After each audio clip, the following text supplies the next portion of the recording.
At last, guys, today is the day we are finally back on the GT4. So let's start her up.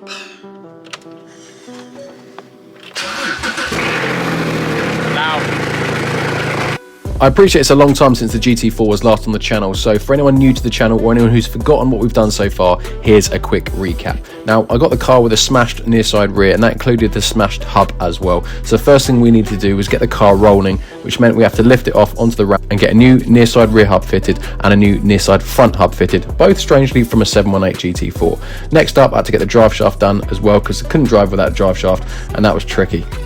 But I couldn't actually get a new gearbox flange fitted into the diff, so I had to end up removing the whole diff and find out the problem. One of my gears had a slight bit of a nick on the end of it where the drive shaft had been ripped out from the crash, but luckily I managed to strip it all down and to clean up this gear and get the new one fitted in the end, all fine. You can see here, look, the new gear all cleaned up, ready for the gearbox flange to be fitted. So once we got the car driving, we're able to maneuver it around a bit more. It is now time to work on the body panels, and the first thing we need to do is pull everything back to a normal position using my dozer.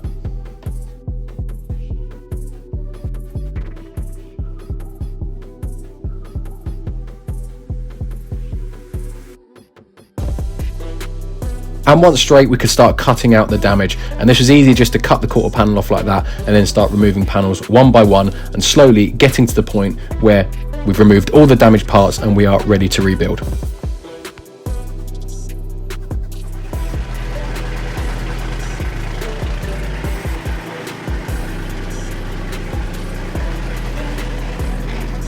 Yeah, well, it's not a great start. We've already run aground and I'm nowhere near the beginning of the ramp yet, so currently stuck and can't even get it on the trailer.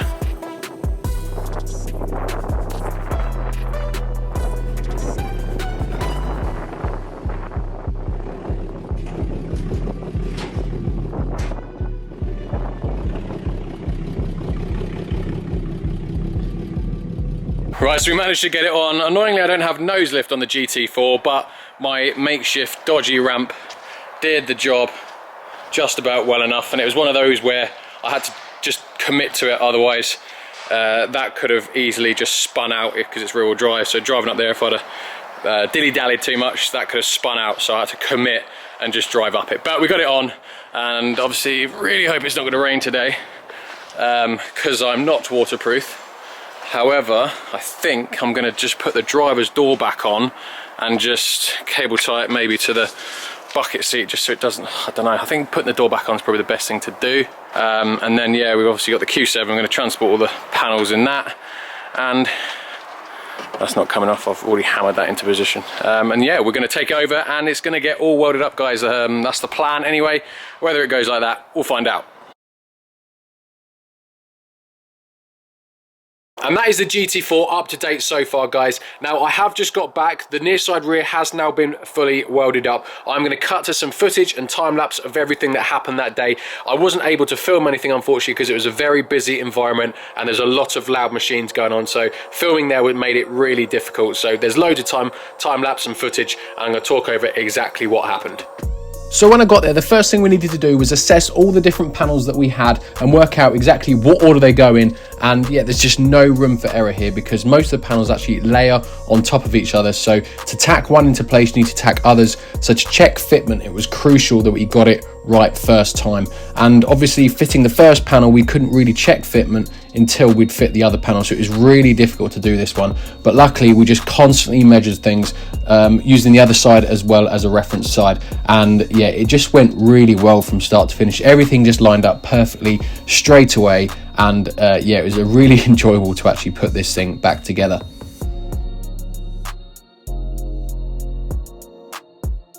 Now we had to use a mix of welding and structural rivets on this because some of the panels were aluminium, some of the panels were mild steel. So we had to weld where we could, and then we used structural adhesive and structural rivets where possible too.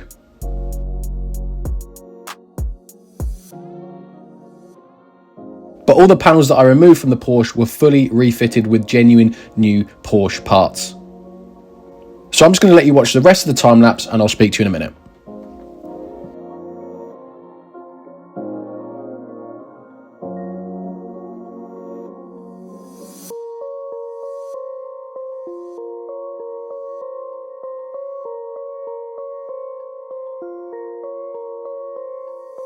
So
this is where I just want to jump in, guys, and give a massive thanks to Ultimate Fabrication, who are the ones that helped me weld up the GT4 and also helped me put together the near side rear end and even all the structural rivets and bonding as well. So they helped me do the whole thing, and it was just really handy to have someone who knows what they're doing weld up the quarter panel. Obviously me, it would look like absolute chicken, you know what I mean. So a massive thanks to Ultimate Fabrication. Now I want you to go follow them on Instagram, guys. I'm going to put that link in the description. And also, if you need anything from food processing all the way to like decorative gates in your home and anything in between, guys, go give them a shout. They literally do what they say. They fabricate ultimately anything. So massive thanks to them for helping me weld up the Porsche. And yeah, go over to their website, check out what they're doing, follow them on Instagram, and if you need anything, give them a shout. They're mobile as well, so they can give you a quote.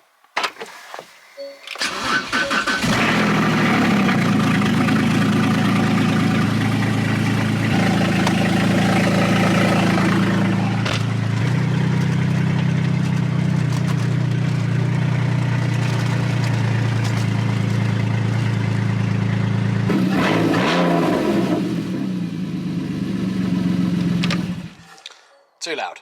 And there we go, guys. The rear quarter is all back on, and I am so happy with how this turned out. Better than I could have ever imagined. It just, everything went so well. Everything lined up perfectly first time. We didn't have to do any adjustments at all. It all just went together. Now, I mean, it's not 100% in position, the boot. There is still a little bit of adjustment, but it doesn't really need it because all the shuts are all absolutely spot on. Both sides, look. Everything's perfect. Everything just lined up. Now, I did have to go back on this. It was a little bit more difficult because the panels that we got, let me just cut that cable tie and undo this window stuff, and we'll have a look at exactly what's been done in a bit more detail. So let's just talk over exactly what's been replaced. You'd have seen in the previous video a while ago, I had all my panels. Now, it consisted of this main quarter panel here. We had this bit here, no, this bit here, which went in between the quarter panel and this box section down here. We had this back panel here, and we had the floor pan, and then we had inside the wheel arch here as well, and that is pretty much it. And then the quarter panel then kind of went over the whole lot and down here as well, and welded to the side. Now, where we had difficulty to start with was because not all the panels were the same. So this panel here was mild steel, but this panel here, no, this panel here was mild steel, but this box section here, this section, and this section here, they were all aluminium. And obviously you can't weld mild steel to aluminium, so we could only use structural rivets. So I actually ended up going out and buying a proper structural rivet gun, which was very expensive, to do things properly. So the parts that we could weld, like here, look, for example, we welded So the car was where we've blended into the body there, so it was welded there, and all these bits were spot welded as well, and all down, oh, I can't open the door in a minute, but all down the door shut was spot welded too. But the bit on the rear, which was aluminium, we had to structural rivet. So these have all been structural riveted here and also into the floor there, and we also used structural glue as well as rivets, but then obviously the welding was just spot welds on its own. So everything is absolutely spot on, really happy with it. So in this video, what we're going to do now is we're going to then trial fit the rear lights, the rear bumper, the side skirt, and if everything's good, I can then go over all the panels with some seam sealer and just basically cover up the welds, for example, cover up the structural rivets and cover up any gaps that I made by putting panels on top of each other. So basically it's just going to be watertight and sealed in, and then yeah, it can be sent off to paint really. Now just quickly, I've got my old bumper here, and I was really worried about the cost of a diffuser because I know they can be very expensive, but I've had a bit of a touch because I didn't realise the diffuser comes in 3 parts. So we've got the right vents here, we have the centre bit here, and then we have the left vent here. So surprisingly, the centre bit is completely intact, it's not been broken. The right bit's not been broken either. So I've managed to pick up a left section. Oh, I ended up getting the right section as well because they were sold as a pair, but that was 150 quid. Now, considering the cost of a diffuser on the GT4, 150 quid is a very good price indeed. So we're going to, once they turn up, which should be in the next few days, hopefully before this video goes out, then we can get those fitted to the bumper as well, so we can have a proper good look at what it's going to look like. And we've got my mountain of body parts from obviously the crash damage. These are things I just didn't want to throw away, because no doubt when I was putting the thing back together, there would be small parts that I'd need. For example, look, this. So obviously I need that to be able to shut the passenger door, and that's the reason I didn't want to chuck everything away, because I'm sure there's like loads of little bolts, and there you go, look, there's a sensor there, look. That's for the rear light, I think, but that's the exact reason I didn't want to chuck everything away. So I'll get all these panels out one by one, and then I can work out where things go, as well as then swap them over as well. We got, I think this is just rubbish, but again, I just didn't want to chuck it away until I was sure.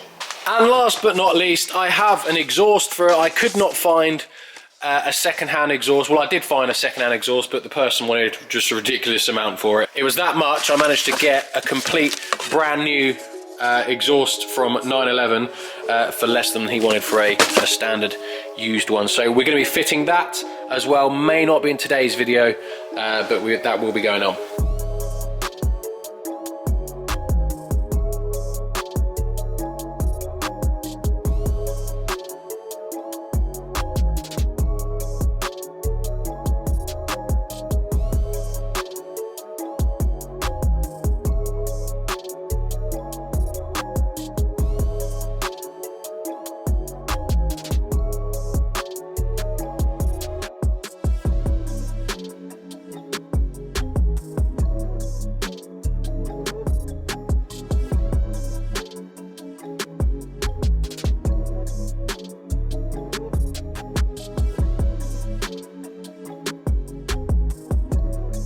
And under all this wrapping, I probably should have checked it when I bought it about 6 months ago, but we should have a brand new GT4 rear bumper.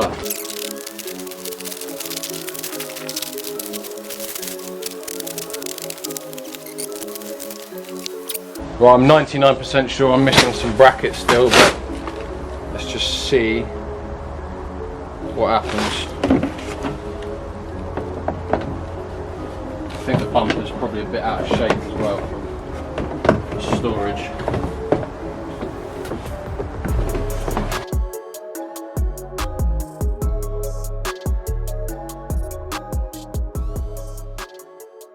So I finally managed to get the bumper on. The problem was it's been sat in storage for so long that it was just bent on the bottom corners, so it's a bit hard to manipulate it around.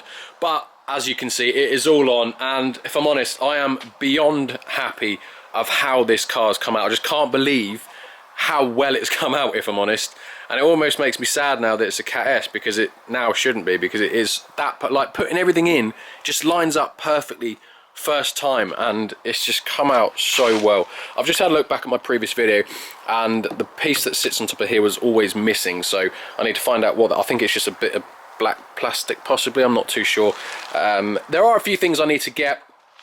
So this light's not quite fitting right because the bracket that it sits in was broken, so I couldn't put a bolt in this side, so that's why it sits a bit low.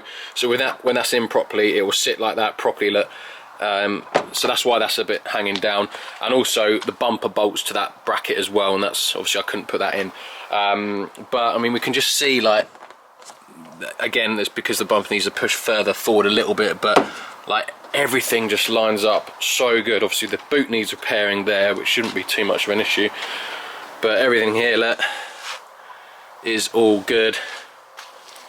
Toe and eye cover nice and visible, and then we've got our lines down here, look, all good, all there. So we need to blend it in, but our lines all around the window, even around the door, look, door shut, and our side skirt as well, all just absolutely perfect. And yeah, just like even got this bang on lined up as well.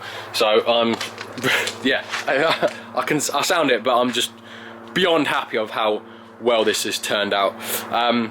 So now that the test fit is all good, I can take off these parts now, and we can get seam sealer and seam seal all the seals, all the exposed bits on the chassis now, and then I can send it off to be painted. So between this and the next video, guys, that is what I'm going to do. I'm going to take these parts back off and get everything done up. I will film it as well, but that won't be in today's video. So there's a few trims I need to order. My diffuser will be turning up. I've got the exhaust. There's a few bumper bracket trims under that light, as I just said, that need to be ordered. I do need to obviously find out what bracket I need that goes on the quarter panel here, because that was missing. I need a few trims that go across the back there, and a few trims I think behind the bumper. So I'm going to write a nice little shopping list. So between now and the next video, I'll order all those, I'll turn up, and then we could really probably going to be the final video. I can't see much else we've got to do, because once all them little trims are fitted, it's going to be sent off for paint, and essentially it's going to be done. I think I've just realised as well, because it's been so long since the last video, I don't think I did the brakes on the near side rear. So there's a brake pipe missing. It was inside the body, and I had to order a whole new brake pipe from Porsche. It was relatively cheap actually, 45 quid. But the problem is it went inside the body, along the inside chassis, and it went to the middle, to where you'd normally have a prop shaft, and it joined there, and trying to get that in position, because obviously it's pre-made to fit and it's already shaped, and trying to get that in, it was like loads, it was about 2 meters long, loads of different bends in it, and I ended up having to take the exhaust off, and a few other bits as well. It was an absolute nightmare, but I needed to get that brake pipe in so I could get the brakes fitted, so then I could obviously load it on the transporter so we have some sort of brake. So yeah, I don't think I showed that. So there we have it, guys. Nice little big update on the GT4, and it is really coming together now. So as I said, in the next video, might be a few weeks waiting for body shop allocation, but that should really be the final video, and we should be able to see it in its entirety, all done and looking good. So as always, guys, thank you very much for watching. I hope you did enjoy this video. Please comment in the section, what do you reckon of the Porsche, basically? What do you reckon? How is it going? Yeah, I will see you in the next video, and I have no clue what it's going to be, so it'll be a surprise. So as always, guys, thank you very much for watching. I'll catch you in the next one. Cheers, guys.